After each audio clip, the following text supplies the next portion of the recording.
I'm building a smart shoe display, and here's what I've done these past few days. In my last video, I talked about how the clear shell kept bobbing up and down whenever we opened and closed it. I said that this was likely due to the fact that it's all being supported from this little middle point right here, and there isn't really any support on the corners here. Now in that video, I talked about adding gas springs to help support these corners, and I even asked you guys for some suggestions on how we can better support these corners right here, which you guys came through with. Now all of these ideas are fantastic. I really like the torsion spring ones. I think those ones would actually be a cleaner way of helping this lid open up. However, I read this comment here and I kind of realized something. Even if we added all these support methods on the back here, the thing would still wobble.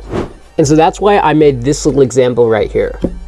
Now this is basically a diving board, like the kind you'd see at a pool. Now this diving board kind of acts the same as our door. We can support it all we want back here.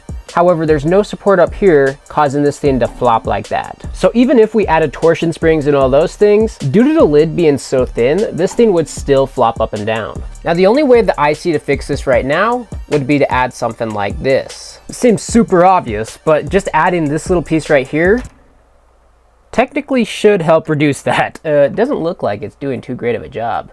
I guess this was a bad example. Oh, well, that kind of works. So as you can kind of see there, my idea was that by adding this support piece right here, you'd be able to help reduce the bounce here. And it kind of does look like it. It still would bounce a little bit. However, it's not going to bounce forever. I made another support right here. This one's a little bit smaller. As you can see, it's still bouncing, but my whole setup is kind of falling apart right here in this demo. Now, maybe this example here wasn't too great. However, I think you guys get the idea. The more support that we add further out, the less bouncier it get. Now, I did go and do the math to try to figure out what type of gas strut I would need to do this. However, due to the weight of this thing being so light, I couldn't find one that would work for us, which then got me thinking, is it really that bad? The bounce isn't really too bad. It just bounces a little bit, which is kind of annoying. However, it doesn't affect the rest of the setup, so I'm not really gonna worry about it too much. Anyways, our parts from JLC MC were supposed to be here yesterday. However, they weren't. But by the looks of things, they're probably gonna be here today, so I'm super excited for that. Anyways, that's what I've gotten done so far, and I'll see you guys all in a few days.